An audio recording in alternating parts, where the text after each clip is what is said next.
Je fais partie de ces gens qui ont plusieurs passions, qui sont curieux et créatifs de nature, qui veulent tout faire et essayer au moins une fois. Écriture, dessin, sport, création de contenu, piano, apprendre des langues, la liste est longue. Et pendant longtemps, j'ai cru que c'était une bénédiction. Un avantage énorme par rapport aux autres qui devaient trouver leur passion ou qui ne savaient pas quoi faire de leur vie. Mais au fil du temps, je me suis rendu compte d'une vérité brutale. Ce trait de caractère qui aurait dû être une qualité se transforme en malédiction si on ne sait pas le gérer. Parce que la réalité, c'est que tout comme avec le multitâche, il est en réalité impossible d'avancer efficacement et d'être productif sur plusieurs choses à la fois. Notre énergie est dispersée et nos résultats deviennent médiocres. Dans cette vidéo, je vais te montrer pourquoi avoir plusieurs passions peut te rendre moyen dans tout ce que tu fais et surtout comment appliquer la règle d'exclusivité pour enfin progresser vraiment et obtenir des résultats exceptionnels. Reste jusqu'au bout parce que je te partage ma méthode exacte pour gérer intelligemment tes multiples passions sans tout abandonner. Pour commencer, laisse-moi te proposer une expérience mentale simple. Prenons deux personnes, A et B, qui se réveillent chacune avec 100% d'énergie et 24 heures par jour. Elles doivent choisir de pratiquer une ou plusieurs activités de leur choix pendant 30 jours. La personne a choisi 5 activités: musculation, dessin, natation, création de contenu et danse. Elle veut tout faire en même temps parce qu'elle est passionnée par tout ça. La personne B choisit seulement l'une de ces 5 choses, peu importe laquelle, pour y consacrer ses 100% d'énergie et ses 24 heures par jour disponibles. Maintenant, ma question est: au bout des 30 jours, à ton avis, qui aura le plus progressé dans son ou ses activités entre ces deux personnes, même si chacune d'entre elles met toute son intensité dans ce qu'elle fait? La réponse est assez évidente, non? Là où la personne A n'aura mis que 20% de son énergie et de son temps pour pouvoir progresser dans ces 5 activités, la personne B aura investi 100% de temps et d'énergie. Elle progressera donc forcément plus que la personne A, peu importe l'activité choisie ou la durée de la pratique. C'est mathématique. On arrive donc à la vérité qui fait mal, mais que toute personne qui a plusieurs passions doit entendre. Le fait de vouloir maintenir plusieurs passions en même temps peut te rendre médiocre ou moyen dans toutes ces passions. Et ça te frustrera parce que tu n'atteindras jamais le niveau d'une personne qui ne fait que l'une de ces choses et y consacre le maximum de son temps et de son énergie. J'ai vécu ça personnellement. Cette frustration de voir les gens progresser à une vitesse folle dans un domaine pendant que moi, qui touchais à tout, je stagnais partout. Il y a donc une règle fondamentale à respecter si tu veux être bon dans quelque chose. C'est s'y consacrer de manière exclusive ou quasi exclusive. C'est la clé qui fait la différence entre des résultats exceptionnels et rapides et des résultats moyens, lents et éparpillés. Maintenant, je sais que cela peut te paraître décourageant. Tu te dis peut-être: quoi?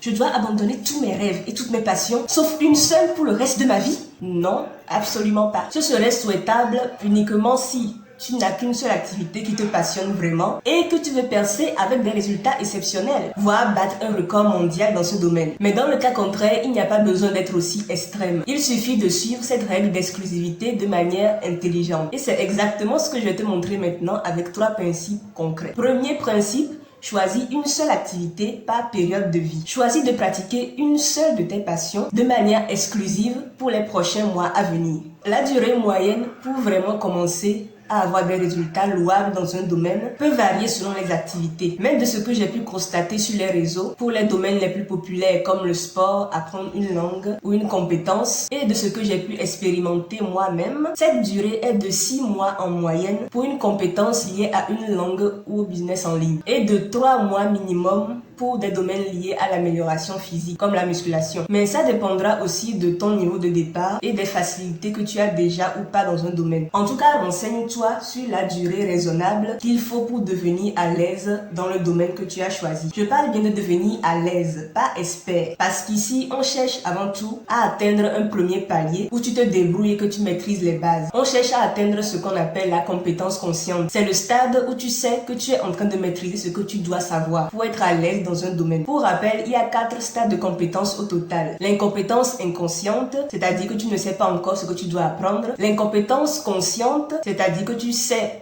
que tu ne sais pas encore suffisamment de choses. La compétence consciente, c'est-à-dire tu sais que tu es en train de maîtriser les bases. Et enfin, la compétence inconsciente, c'est que tu as tellement maîtrisé que ça devient automatique pour toi. Et c'est ça le niveau expert. On vise donc la compétence consciente, le troisième niveau, à travers des mois de pratique exclusive sur une seule activité. Mais si c'est vraiment trop difficile ou radical pour toi, et je peux comprendre, commence sur une durée plus courte pour élargir ta zone de confort. C'est-à-dire juste une semaine ou deux de pratique exclusive au lieu de 6 mois. Moins pour tâter le terrain. Deuxième principe, cherche à créer un déséquilibre profond. L'exclusivité demande, en plus de ne choisir qu'une seule activité principale, de pratiquer cette activité de manière extrême, voire obsessionnelle. Tout le temps libre que tu as devra être alloué à avancer dans cette activité exclusive. Tu dois vraiment chercher à compresser le temps, compresser la durée sur laquelle tu peux pratiquer et maîtriser cette activité. Tu devras même réduire complètement et récupérer le temps que tu perdais jusque-là sur de petites choses basiques du quotidien. Réseaux sociaux, discussions stériles, divertissements, etc. Pour libérer plus de temps à consacrer à cette activité. Quelques minutes par-ci, quelques minutes par-là à piocher. Récemment, j'ai même vu un jeune entrepreneur sur YouTube qui ne voulait pas fermer la porte des toilettes lorsqu'il pissait dans son lycée. Pourquoi? Parce que ça lui fait perdre un temps précieux d'ouvrir et fermer la porte à chaque fois, alors qu'il n'avait que 5 minutes entre chaque coup et qu'il utilisait ce temps-là pour faire des pompes. C'est pour te dire le niveau d'obsession que tu dois avoir. Si tu y vas mollement, comme si pratiquer une activité qui te passionne pendant au moins 6 à 8 heures par jour sur minimum 3 mois, était une peine de prison, alors c'est un signe. Un signe que ce n'était peut-être pas vraiment ta passion ou que tu ne veux pas vraiment réussir dans ce domaine. Et c'est plus ou moins ok, mais dans ce cas, tu sauras qu'il faut passer à autre chose. Troisième principe, oublie le FOMO. Arrête d'avoir le fear of missing out, comme on l'appelle en anglais. C'est-à-dire la peur de manquer une opportunité ou une occasion qui s'applique ici lorsque tu as choisi une seule activité et décidé de t'y engager complètement pour les prochains mois. Ce qui m'aide personnellement dans ce sens, c'est de me rappeler de 3 choses. Premièrement, si jamais je retourne à mon ancienne habitude de tout faire en même temps, je sais que je ne pourrai pas progresser dans tout ce que j'ai à faire à plus de 20%. Et même si j'y arrive un jour, ça me prendrait plusieurs vies. Deuxièmement, je choisis mon domaine unique de sorte à ce que une fois que j'ai atteint la compétence consciente dans ce domaine, tout ce que j'ai appris, consciemment ou inconsciemment, à travers cette activité, pourra m'aider à mieux réaliser les autres projets que j'ai en tête. Par exemple, j'ai identifié que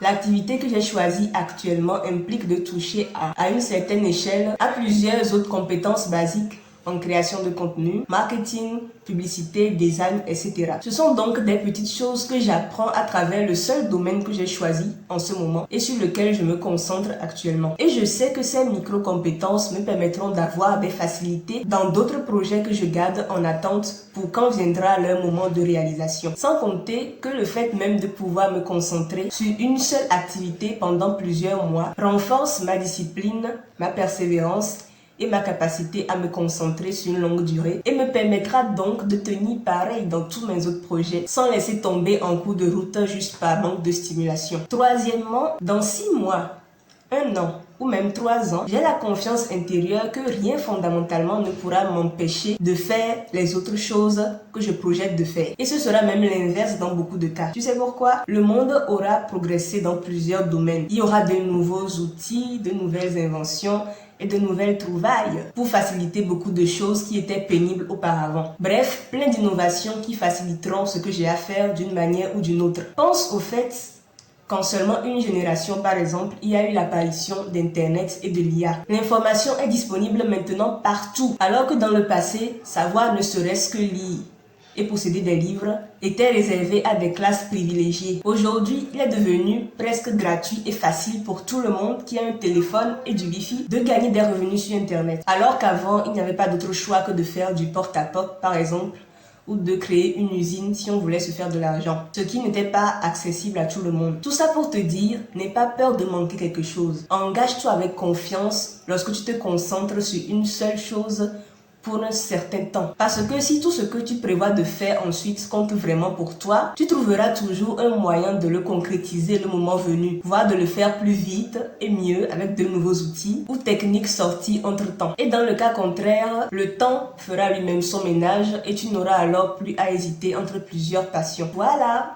tu connais maintenant la règle d'exclusivité et comment l'appliquer intelligemment pour progresser vraiment quand tu as plusieurs passions. Pour résumer, 1. Choisis une seule activité par période de vie, c'est-à-dire 3 à 6 mois minimum. Crée un déséquilibre profond en y consacrant tout ton temps libre de manière obsessionnelle. Et 3.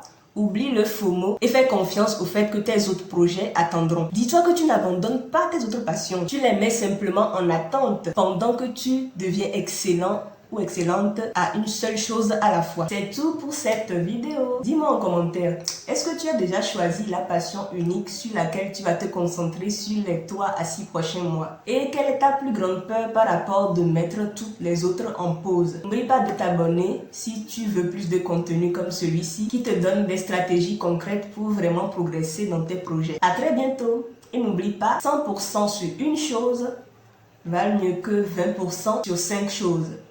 Bye!